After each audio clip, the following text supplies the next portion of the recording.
As the bell goes for round one, we see the Mills plan go into action. All out for a quick kill. If it comes to boxing and the fight goes the distance, strong as he is, Freddie knows that he hasn't a real chance. Tough, rugged, a fighter, pure and simple. He faces in Maxim a thorough craftsman who has one of the fastest and most educated left-hand jabs in the business. By a quaint irony, the American fights in what we used to know as the British style, while Mills favors American raring to go rough house stuff. But even so, it looks a good gamble. Britain's Mills bomb against America's Maxim gun.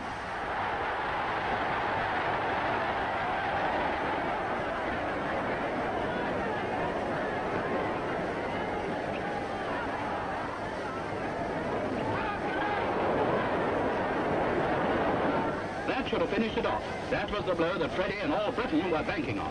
40 million people crouching before their radios heard the crowds roar as Maxim sagged at the knees, and 40 million people saw victory for Mills coming up in the lift. Mills certainly had the American guessing at this point. Those tank-like rushes, the non-stop barrage of blows sinking wrist deep into Maxim's body, had him smothering, clinching, holding. It was Mills' round, all right.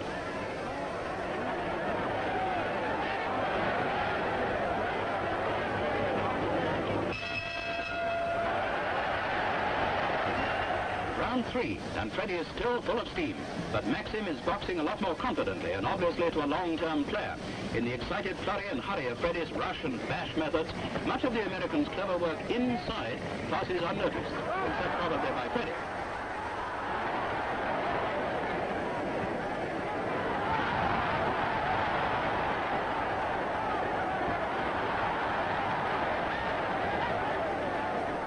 Referee Handy Smythe warns Maxim for holding. Freddie's blows must still be hurting. A pretty even run.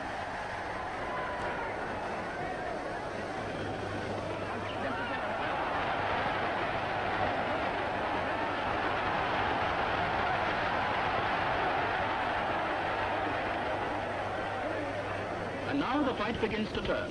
Maxim knows that he can take all Freddie can give. From now on, the American is the boss. Mills is as lion-hearted as ever, but he's running out of gas. The fierce, wild attacks are getting farther and farther apart. The Englishman's big punch gamble has failed.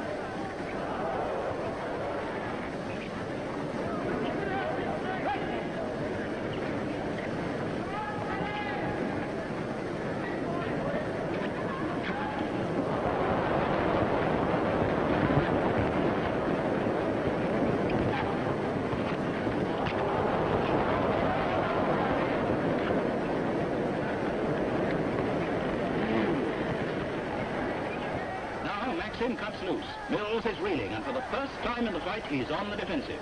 Maxim corners him. With sickening force, he rains a fusillade of blows to the head, to the heart, to the mouth. Particularly a couple of steaming right-handers which rip into Mills's body just below the heart. Punishing punches delivered with such cranking speed and perfect timing that Freddie could only cover up and stand as if paralyzed.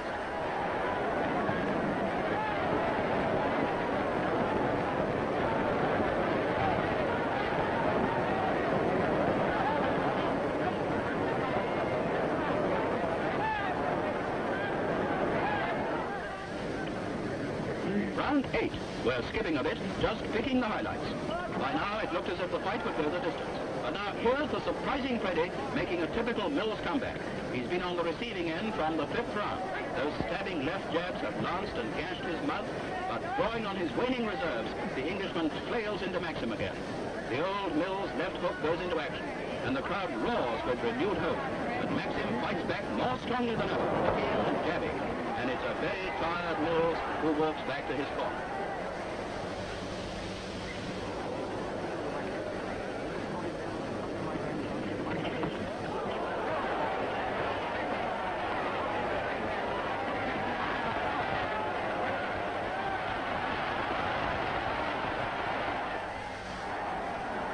Glendenning probably never had a more anxious audience in all his fight broadcasts as Freddie came up for round 10.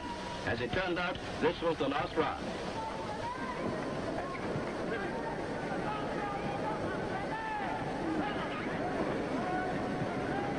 Now it's nearly the end. Mills has had 3 of his front teeth removed between rounds. Painful proof of the venom in Maxim's punches. Now he's swallowing blood all the time. Breathing is difficult. Every blow on the mouth is sheer agony. The pummeling he's taken in the past from the Americans Lesnovich, Maxim, and Lloyd Marshall, as well as Bruce Woodcock last summer, must have sapped even Freddie's tremendous vitality. Add to this the relentless wearing down effect of Maxim's machine gun left, and it's not surprising that Freddie hasn't got much left in the locker. All he could expect was to finish on his feet, and then, suddenly, Maxim flipped over a left and right to the jaw, and Mills went down while the crowd gasped, stunned almost as badly as Mills. It was the payoff. A short, perfectly timed right cross to the side of the face did the damage, and referee Andy Smythe raises the hand of the new light heavyweight champion of the world, Joey Maxim.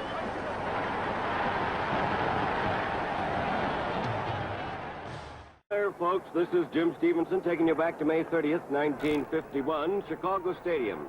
Ezzard Charles, the world's heavyweight champion, meets Joey Maxim in a 15-round bout for the heavyweight title. The boys receive their instructions from the referee, and here we go into round one. Ezzard Charles, the champion in the dark trunks, Joey Maxim, the challenger in the white trunks.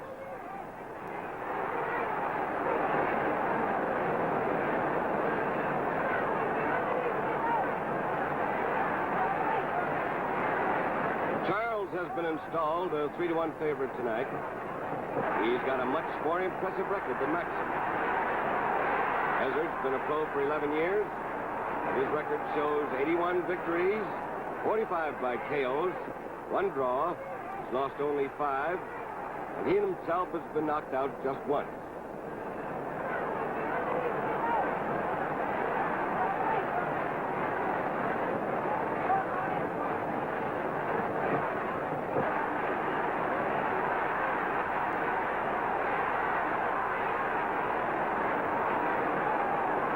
First claimed the world's heavyweight title after Joe Louis retired in March 1949, but his claim was not recognized generally.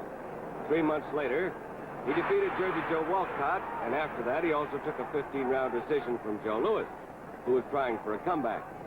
Well, after that victory over Louis, there was no doubt anymore of Charles's rightful claim to the world's heavyweight championship.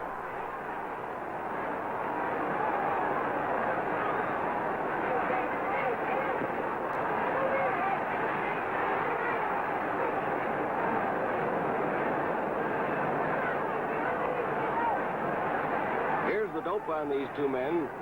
Charles is 30 years old, Maxim 29. They're about the same size. Charles is 6 feet, Maxim 6 feet 1 inch, and there's only a half-pound difference in weight. Charles is 182, Maxim 181 and a half.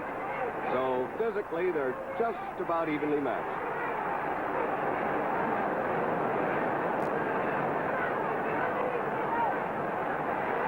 There's the end of round one. Back in just a moment. In the second, third, and fourth rounds, Charles completely outboxes Maxim. Now here we are in round 5. That's Ezzard Charles, the heavyweight champion in the dark trunks. Joey Maxim in the white.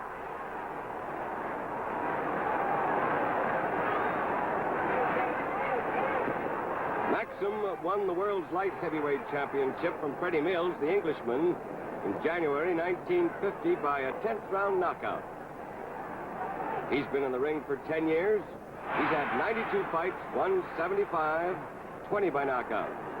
He's had 3 draws, he's lost 14. He, just like Ezzard Charles, has been knocked out only once in his entire career.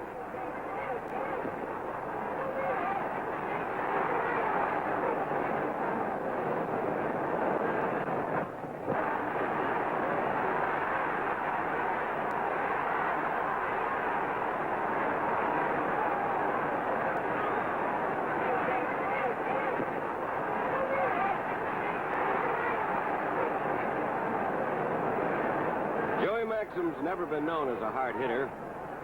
He's a very clever boxer, though, very fast with both hands and feet.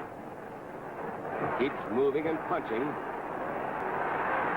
So far tonight, he's been mostly grabbing and holding. Both these men, past masters at infighting and tying the other fellow up.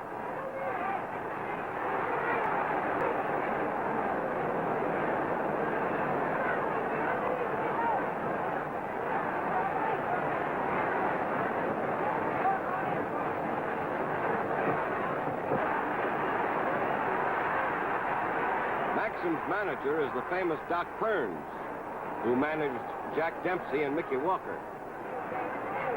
Doc says Maxim has learned Dempsey's weaving and bobbing style, and he's also learned to hit like Dempsey.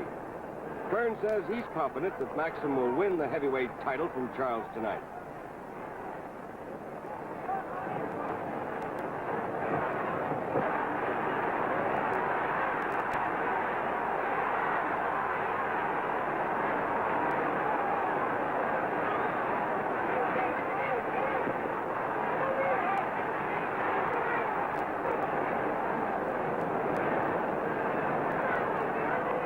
So far in this fight, Maxim hasn't used Dempsey's bobbing and weaving style. He hasn't looked as savage as Dempsey either. But the fight is early. It's a 15-rounder. Maybe he's pacing himself for the later rounds.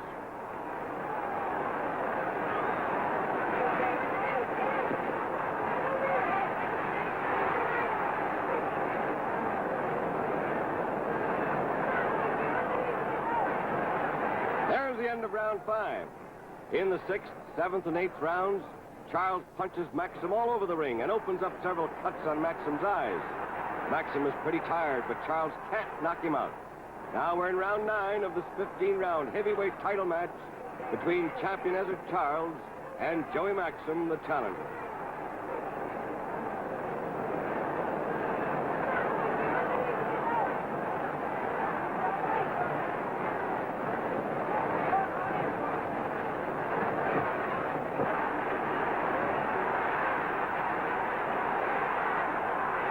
This is the 4th meeting between these men.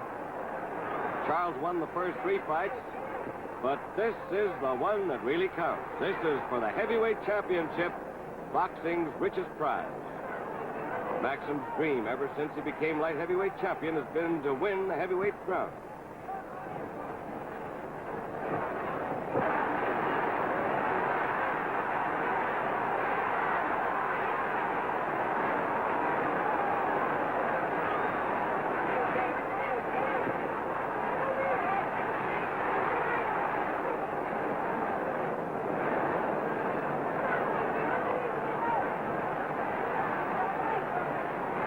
Ezzard Charles has been a real fighting champion. No doubt about that. In the 2 years he's been champion, he's defended his title 8 times, and he's won every time, 5 by knockout.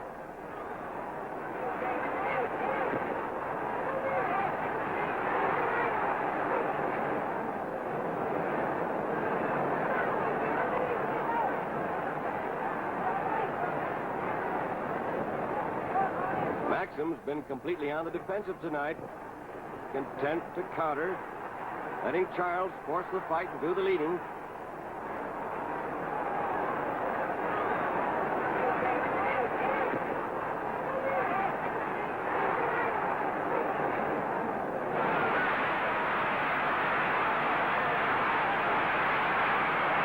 And now look at Maxim go. There's the best action Joey Maxim has shown tonight. Well, look at him. He's really after Charles. He's got him in a bit of trouble. The crowd roaring. Maybe this is the kind of action Doc Burns had in mind when he said the new Maxim is a tiger.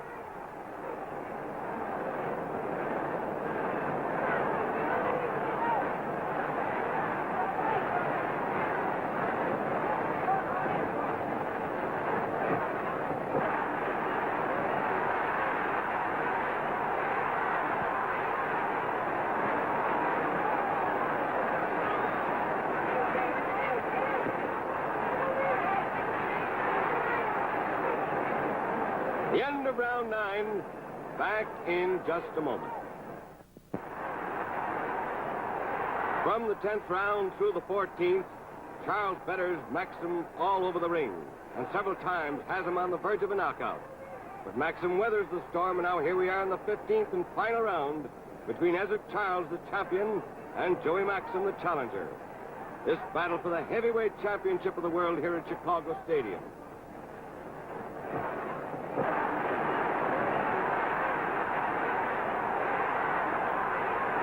Charles in the black trunks.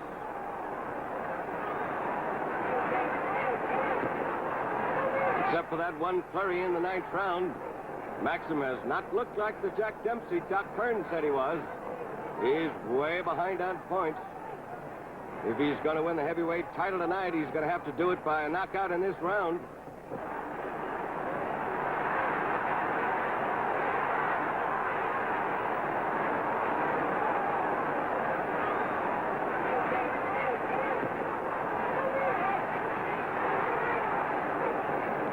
Despite Childs' good knockout record, he hasn't been able to put Maxim away. He's had plenty of shots at Maxim tonight.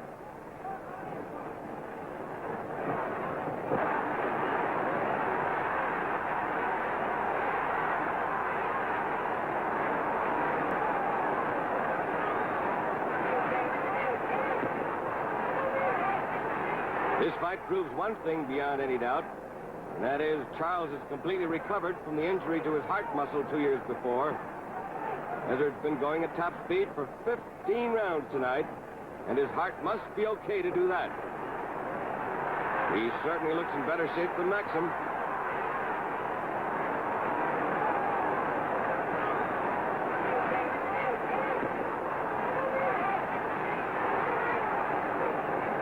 There's the end of the fight. The winner and still heavyweight champion of the world, Ezzard Charles. 이제 1차 방어전 끝내고 지금 2차 방어전입니다. 예. 지금 그 1라운드부터 이제 시작이 되고 있어요. 네. 오른쪽에 스마일 로빈슨. 네. 하얀 트렁크가 조이 맥심. 아까도 말씀드렸습니다만 어깨를 흔들고 그다음에 그 흔들림이 이 팔에 전달되고 팔에서 무릎으로 전달돼가지고 그 경기를 운영하는 이런 동작이고요. 네. 그래서 이 리듬을 이 심장의 보동 소리와 마찬가지이기 때문에 항상 거기에 의해서 자기 그 페이스를 조정해야 된다는 겁니다. 그래서 강약을 주기적으로 말이죠. 네. 주기적으로 연속적으로 이렇게 하는 그런 동작의 패턴이 복싱의 이제 리듬이 가라다는 그런 얘기거든요. 예. 그것을 강조도 했지만 그 바탕에는 네, 로빈슨이 지금 몰아친다. 그렇습니다. 로빈슨의 그 댄스 학원을 다녔던 그것이 밑받침이 되고 있다는 얘기고요. 그리고 지금 보시면 알겠지만요, 체중을 다 실려서 치지 않습니까? 그런데 거의 나중에 치는 거 보면요, 전혀 이게 그 가드가 내려와 있고요. 자유자재예요, 몸 움직이는 게. 지금 바로 그 장면이 나오고 있습니다. 13라운드인데요. 네. 그래서 안면쪽으로 이 스피드한 그 시선 펀치를 날렸던 로빈슨인데 들어올 때 다시 저 로링을 하면서 이렇게 피하는 장면도 보이지 않습니까? 그렇습니다. 자, 지금 내리고 있습니다. 잘하시는 조이 맥심. 네. 고개를 다 주고. 꼭 물렸는데.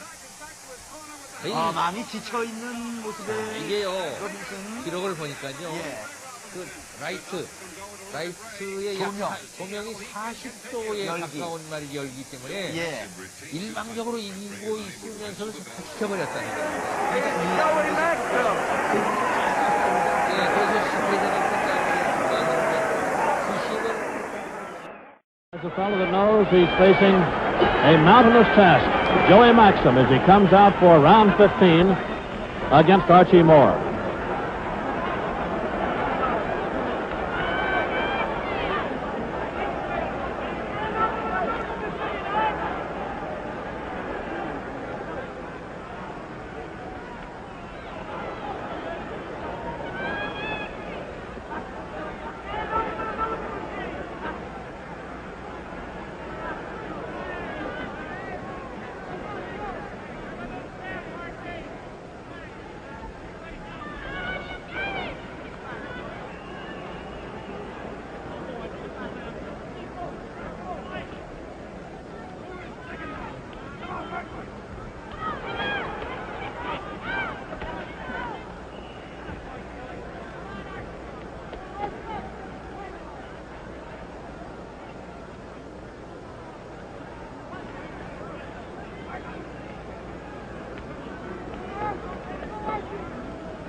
Harry Kessler's telling them to bang their way out of that clinch.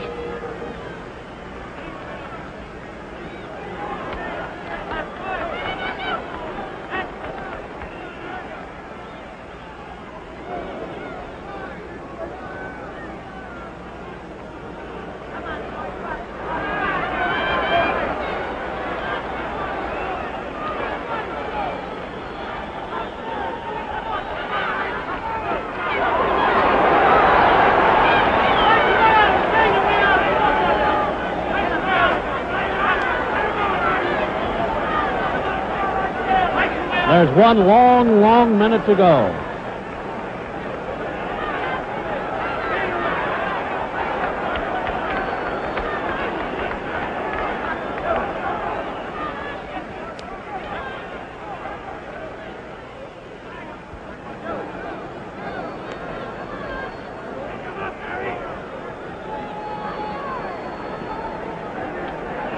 Maxim having trouble keeping his hands up at all.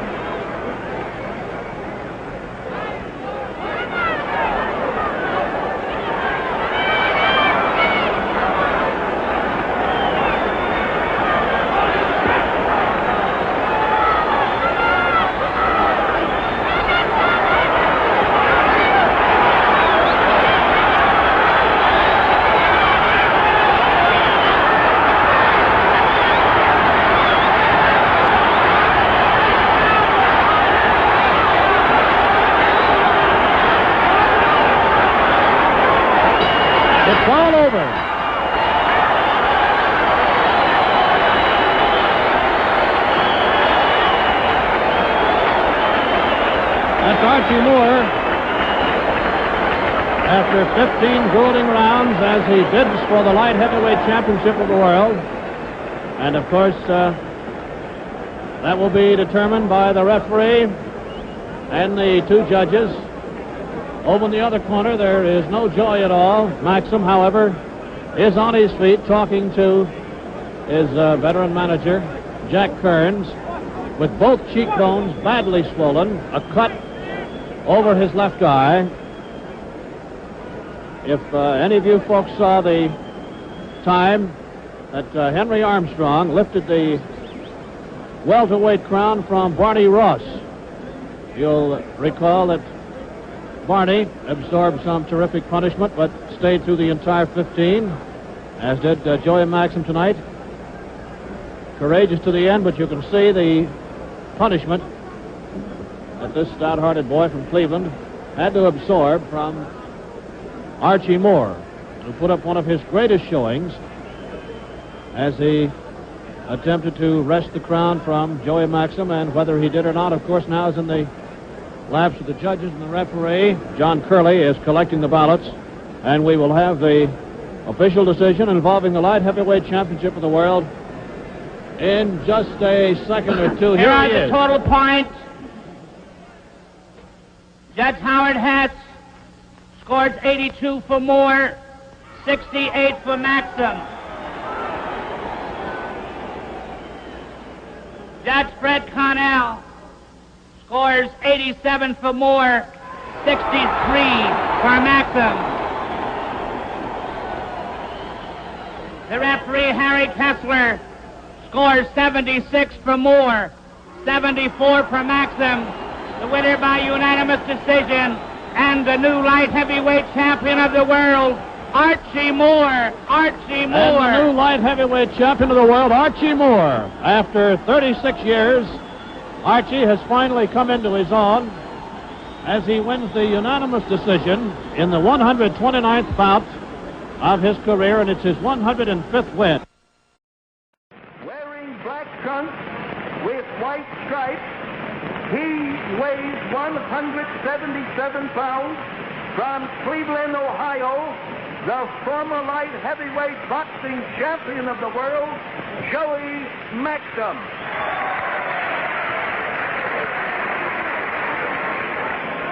And his opponent from the Bedford-Stuyvesant area of Brooklyn, he weighs 168 pounds, wearing white trunks with black stripes, one of boxing's outstanding competitors, Floyd Patterson. 8 rounds, another contest to follow. All right, we're ready to go. Round one. Big main event. You're going to see Floyd Patterson here, one of the fastest light heavyweights to come along in the last 10 years, and he's in there with perhaps the greatest defensive fighter to come around along in the perhaps last 15 years. 2 minutes remaining. Round one.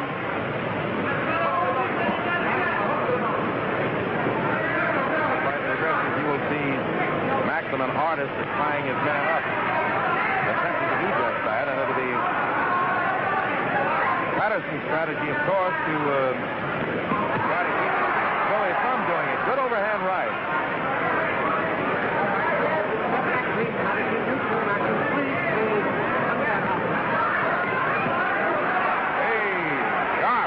Short right. Jolting front. Landed by Patterson.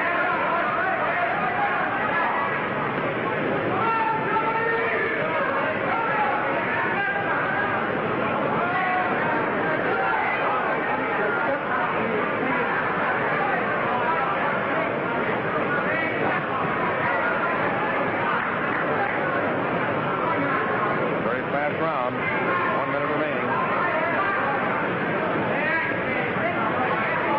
Maxim in there, who's gone the 15-mile distance many and many a time. And while Patterson has never been beyond the 8-round limit, he is in superb condition, as you can obviously see. They know they only have to go 8, and the pace is correspondingly being stepped up.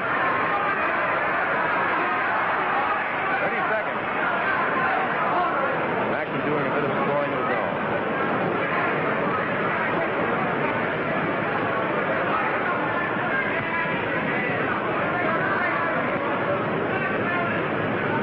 Doubt about the fact that he's going to be seeing plenty of left jabs from Maxim tonight. He owns the beauty. 10 seconds. As a matter of fact, that left hand got him his name. Shot it out with such rapidity that he looked like a Maxim machine gun. That's the end of round 1.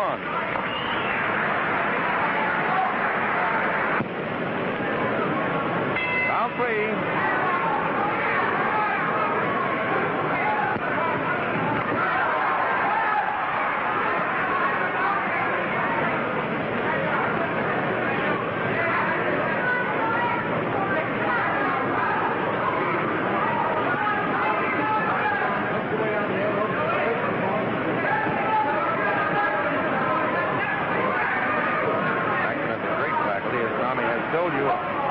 Rolling with punches.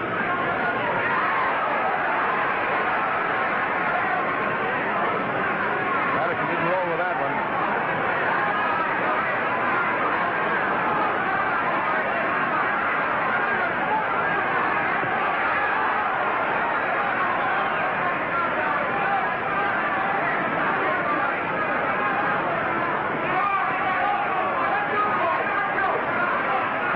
Remaining.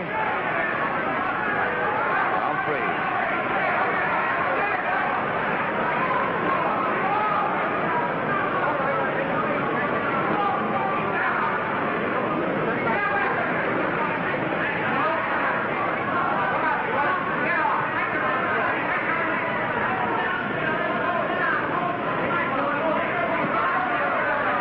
Maxim letting Patterson do most of the leading. And he's countering now nicely. And now leading at left hand.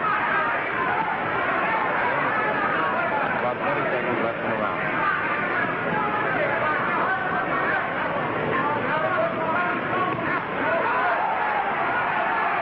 10 seconds.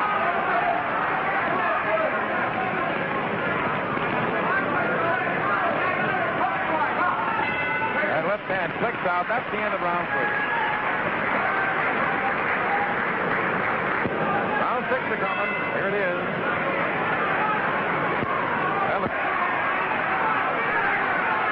Crowd roars here. Patterson, a great local favorite.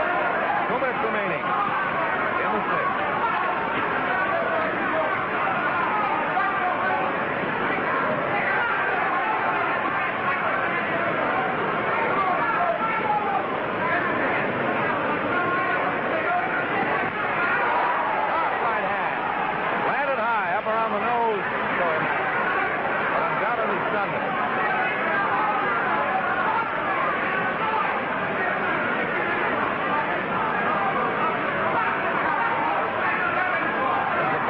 Of the old masters. Here's the way this man keeps jabbing. Inside he goes.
like trying to stick pins in butterflies while they're in flight.